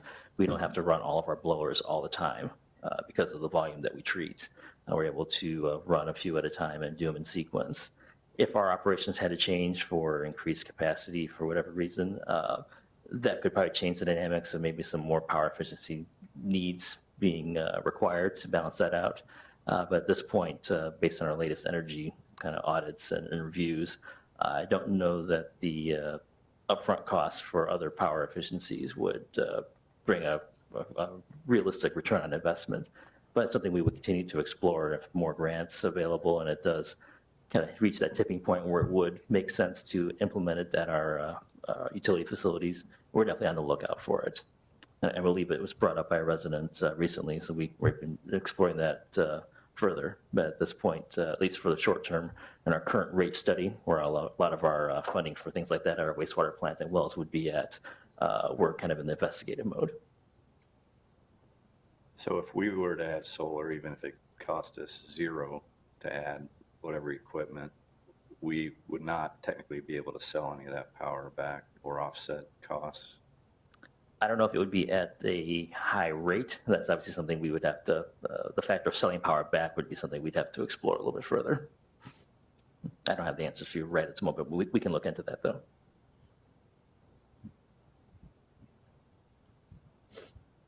No one else? All right, then. Hang on just a second. Sorry to interrupt you. Somebody wanted to talk or ask a question maybe. Come on up. My name's Tim Rader. I mean, since we don't buy a lot of power from like our some of those facilities, the other option, since everyone wants more money or investment and revenue, I mean, there is the community solar option for people. So you build something like that in a space that you have, and then you sign a contract basically with either residents or people that purchase that electricity, and you usually sell it for more than what you are building it for. So the revenue generator for whatever community or whatever's doing it. So it'd be a way to actually make more money in the community if you were to look at something like that. So I just wanted to bring that up and let people know, because I mean, solar prices are so low right now. I mean, you could cut a ComEd bill in half right now and still make a 50% profit on what your cost is to run the thing. So, and there's numerous places around the community, and especially in Illinois. Illinois has to buy. They have policies in place right now where they have to buy that type of energy. So ComEd has to buy it, or residents have to buy it, and they have different programs where residents can basically invest in the community solar type of projects. So, and they're doing that numerous places around the country as well. So there'd be a possible another revenue. While it would be a capital investment, I mean, it could be a long-term 20-year source of revenue for the town if they were to do something like that, even on a smaller scale. So That's Tim. Is there any places around here that are doing it where we could look at their model or anything like that? yeah, I know in McHenry County, I know there's been a lot of solar installation companies trying to build in McHenry County that they have been having problems with the board. I mean, they were more, I don't know what they're doing for community solar, different models I know out there, but I mean, as far as individual companies going, I don't know if there's any big ones going up in the Henry County area. I mean, are there any villages, towns, cities utilizing any of those services around here? In Illinois, I'm not sure about, but around the country, I know several places that I've been and looked at. So there's a definite potential for investment, especially the way solar comes down and the credits that are available for especially public utility, public institutions. They get a lot of solar energy credits too. So for that type of process, so it's going to even reduce the cost even more. So. Okay, thank you. Yep. And I think I probably misunderstood. My comments were more for sizing solar installations for our operation, but to sell power back. Obviously, if it was more of a solar farm and you're putting as many solar panels as you can fit, like on a land area, obviously that we haven't explored as far as starting our own with regards to that operation. That return on investment would be obviously greatly different than just a few solar panels sized to power the blower building. Okay. Go ahead.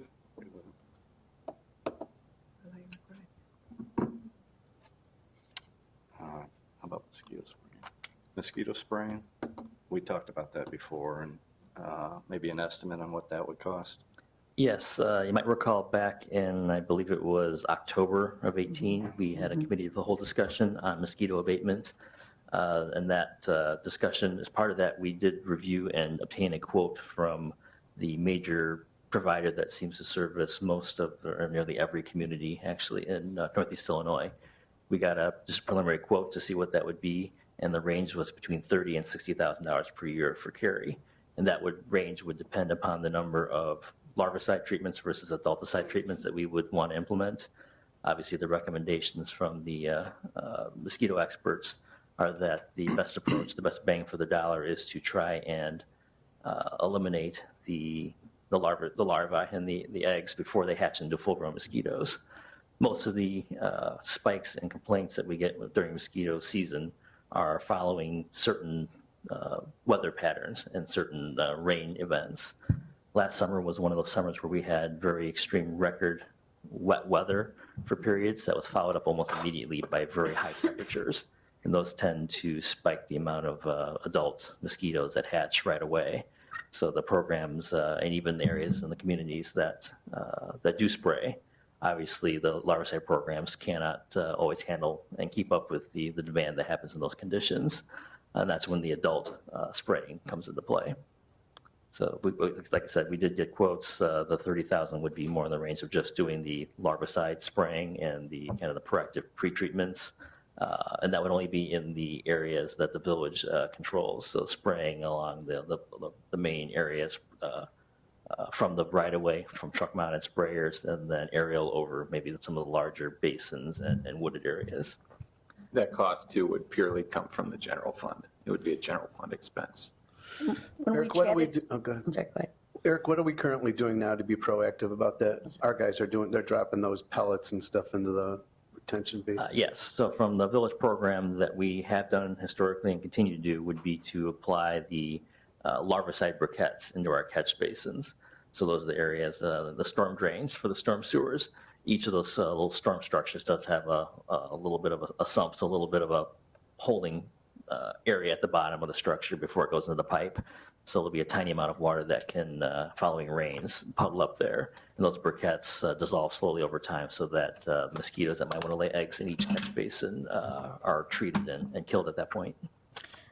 I just remember, or my recollection, correct me if I'm wrong here, but I think one of the challenges we had was if we're doing it, but the park district isn't doing it, and the conservation area isn't doing it, then we're not really benefiting the town because we're only hitting certain pockets. So to me, if we want to do something like this, again, I think we need to make sure that all of the different areas are on board with it, so we have everybody doing it, not just the township, but we get the conservation. We have a lot of conservation area that I think people don't realize in Cary. The park district, you hate to be in a position where you're trying to do an area and you're missing all this other area, and there's a big park, and that might be an area that's collecting a lot of mosquitoes. So I think it has to be done in cooperation with everyone. So I think we need to reach out again and see if everyone's doing their budgets. Maybe this is the time to say, hey, is everybody on board with something like this? Mm-hmm. Yeah, it's correct. With, like I mentioned, most of the spraying by these companies is done by truck-mounted sprayers. So they're able to treat and get that product out in the air from the roadway side of your properties, for example. So that doesn't go deep into the wooded areas of a large forest preserve or conservation area. It doesn't get into the trees and shrubs in the rear yards of your home, for example. Not even by aerial spraying. It will hit from the top down. A lot of the places that the mosquitoes tend to live and hide and breed are those puddles and under shrubs, under tree canopies. And that's where kind of the combination approach of property owners, whether it's public properties, agencies, or homeowners, doing their part to get rid of standing water. That's the biggest recommendation I've seen in our research from the agencies like the CDC, the Center for Disease Control, just getting those puddles of water, standing water out. And then if you do your own home spraying to supplement what's going on, whether it's through a village program or if there is no village program, having the private property owners getting the spraying done from a backpack mounted approach where the applicator is walking by hand and able to spray under the shrubs, the bottom of those canopies where most of the mosquitoes are actually hiding and breeding. Those tend to be short-term effective solutions. But the reliance on the village-wide program, I think it has its merits, but it also isn't a end-all solution.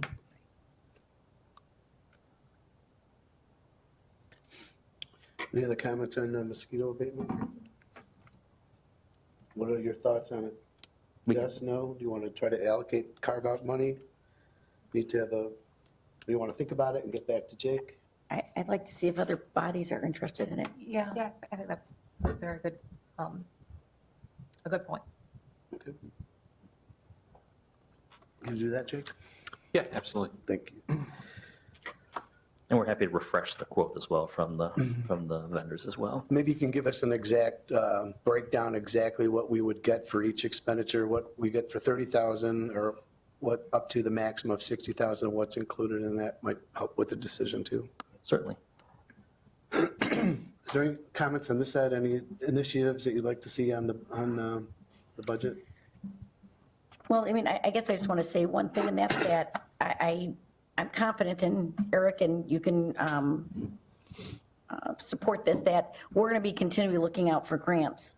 So I want to make sure that we keep a little bit nimbleness in our budget, that if something happens, we're able to get a grant and we say, hey, we've got to put something in towards it, whether it's something with, when the Meyer property is turned over to us, I know we're going to be eligible to get some grants for doing improvements to that. I want to make sure that, you know, whether we take it out of the Land Conservancy, whether it's in the capital budget, where the money's coming from it, that we've got some nimbleness with that. You know, the same with downtown, if we all of a sudden had an opportunity, another grant was available for downtown streetscaping, that we'd have something that we could be nimble with if we needed to be awarded that, but we have to put 20,000 of our own money into it. I don't want to miss out on that opportunity, if that makes sense. I just want to make sure we keep some flexibility, which we have flexibility with all of this, but I just want to make sure we are constantly thinking of those opportunities. Yeah, I'd say we want to be flexible, but things are tight. They are. I mean, I know. That's what it comes down to, and I think that's the message. I've been saying, Mike has been saying for the last couple of years, is we only have so many dollars. We only have so many dollars, and we have to make tough decisions. One question I had too was the revolving loan fund. So I think you mentioned that's going to go into the general fund. Capital projects, Capital to projects, complete our sorry. capital projects. Yep, we're going to be So- closing that. So does that mean we no longer have that option for businesses? We have, there's two businesses right now that we've talked to that may be interested in it, businesses that may be interested in moving to the Village of Cary, that I am trying to ensure that we can reserve some of those dollars that are moved over specifically for those businesses. But once, if it's those two, great, but after that, there's nothing else. There's nothing And what else. about, so I know some of the businesses that we've done that program with in the past, assuming they're paying on that? They are. Is that going to stay in That will that go. area? That will go back to capital projects fund. So I guess, will that program that we currently use for businesses to get a loan at a low rate from us, will that go away? Yes, that will go away. I want the board to understand that we still have tools in our tool belt here. We have the existing TIF districts. And businesses that come before the Village of Cary, generally, I think the businesses that have taken advantage of that fund probably would have come to Cary either way. That was a benefit. But say we get a larger business that's interested in coming here, there are things such as a sales tax sharing agreements that we can work on with businesses.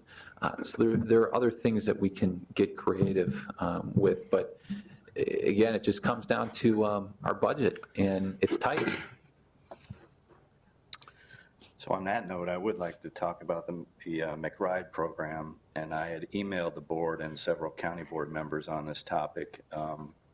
McRide program has been brought up before, but it is a dial-a-ride program for seniors, disabled, and others in our community. The Cary is the sole town along Route 14 who does not participate in the program. So from my sources, we're looking at about a $25,000 per year spend to provide this service for our residents.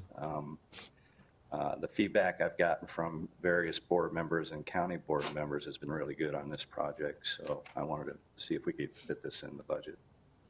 I think we have Eric's been doing some research here on that program just since it was brought up. And I agree with you. There's, it is a solid program. The village has been looking at it. I know Eric and I have been talking about it probably for 5 years, ever since you started. I love public transit. And that's just one of those items that we haven't found a way to carve into our budget. But Eric, you've been doing some legwork here, and if you could kind of talk about what you've found, explain that to the board. Certainly.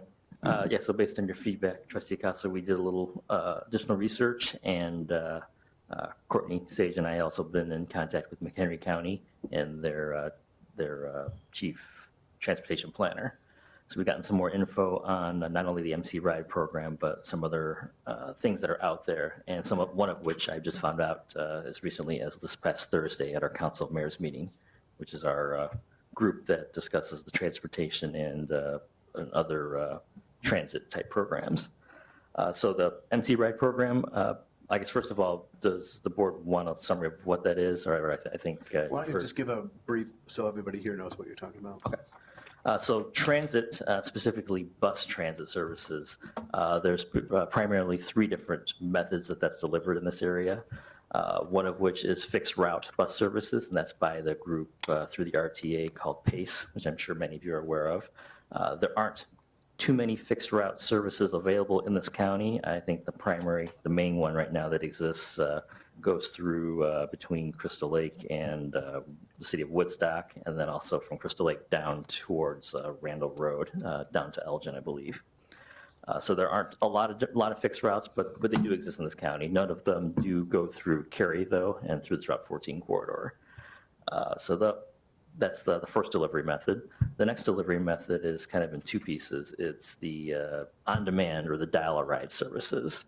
So that's provided in 2 manners. The first is the MC Ride program. So that was begun, I don't have the exact number in front of me, but it was begun several years ago, I think between the McHenry County, City of Woodstock, City of McHenry, and City of Crystal Lake. So that program is available to the general public with different rates for seniors 60 and over and disabled riders. And it is like I mentioned, a on-demand service. So you would call up at least 24 hours in advance with your destination and your start position and your destination. And it's available Monday or 7 days a week with certain time frames. So that program is available in the areas, the service areas where the partnering agencies are members. And as Trustee Casa pointed out, there is a cost that does vary. It's based on a per capita basis.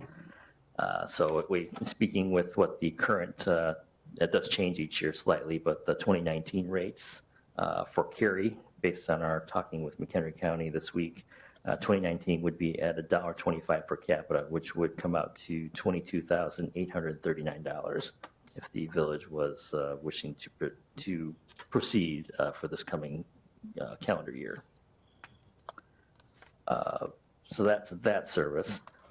We also have found out that there is another overlapping service, which doesn't appear to be widely publicized. PACE has what's called their Southeast McHenry County dial-a-ride service. So that is available for, from at least PACE's website that I can gather, the general public in the areas between Cary and Fox River Grove. But it does have a different service availability compared to MC Ride. MC Ride is available 7 days a week. The PACE service is only Monday through Friday. Pricing is different. It looks like the PACE service is actually a little bit cheaper, but there also you have to have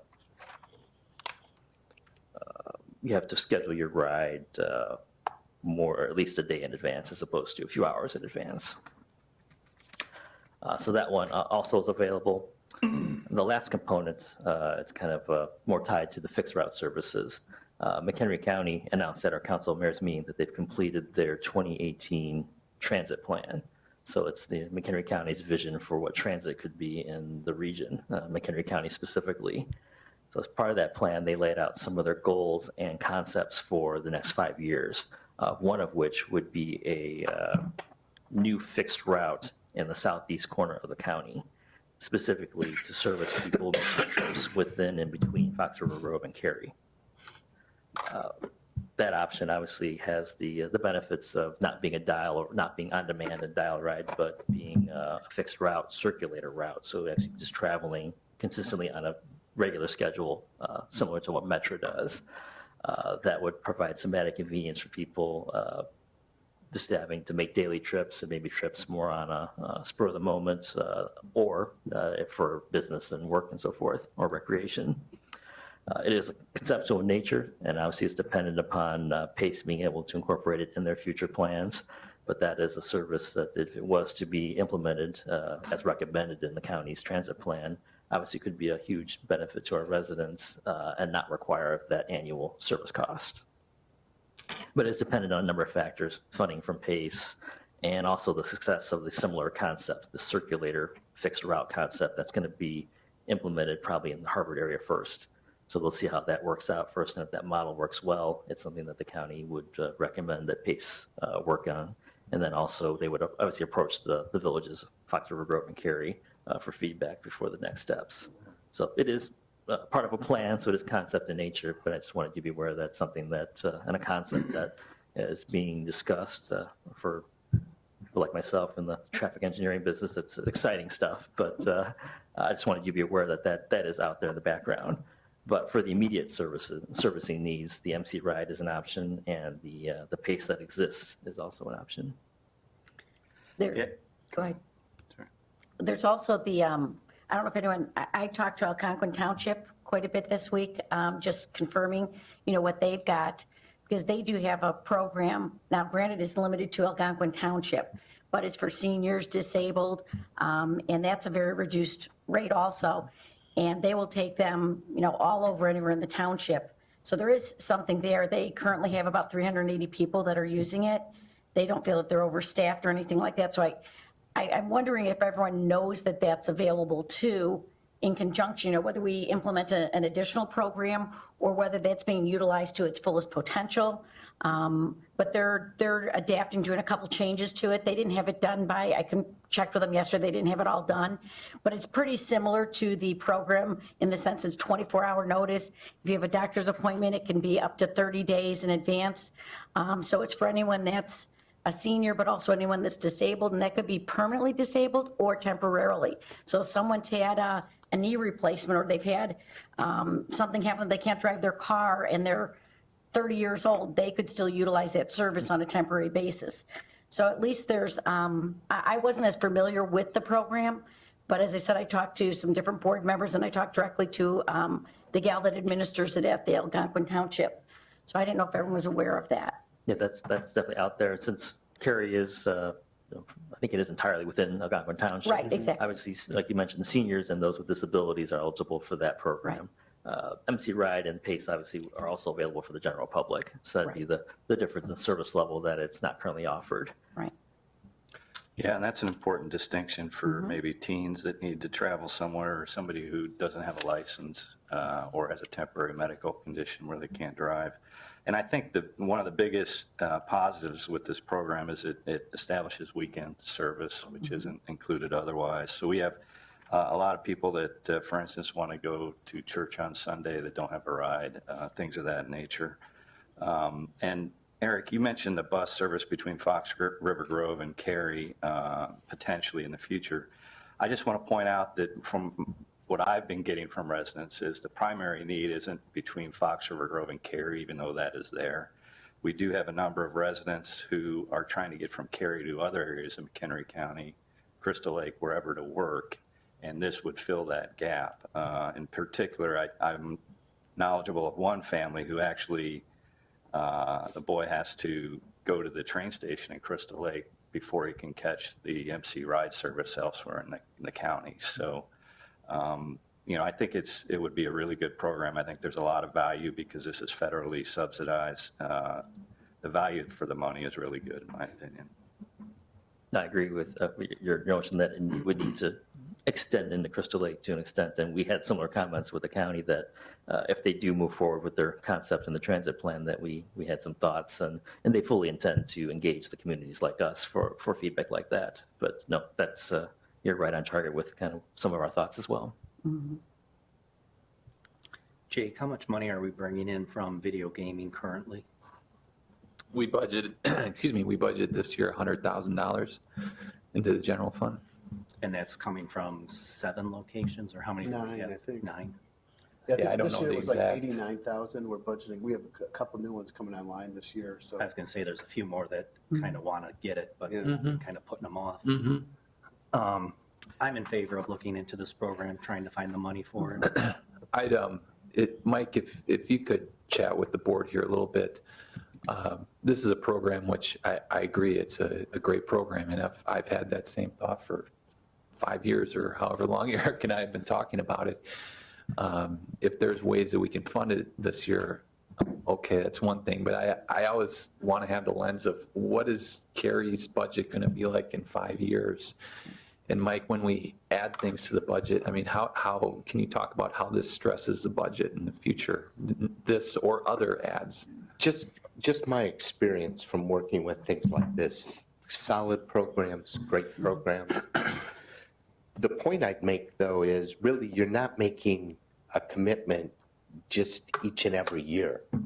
Once you start this program, you create, there are people who are going to use it in the community. There are people who will depend upon that.